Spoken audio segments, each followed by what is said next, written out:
দাদু কি হয়েছে দাদু ভাই? দাদু, সামনের রবিবারে বন্ধুর বিয়ে, আমাকে 2000 টাকা দিতে হবে। 2000 টাকা? আমার হাতে কোনো টাকা পয়সা নাই।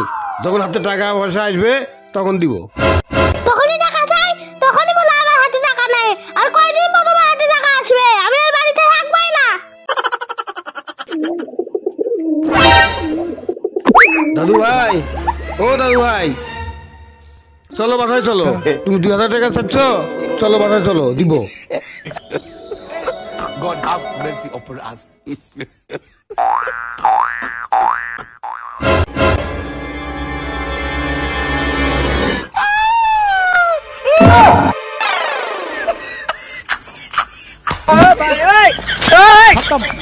Bye bye tata good bye गया।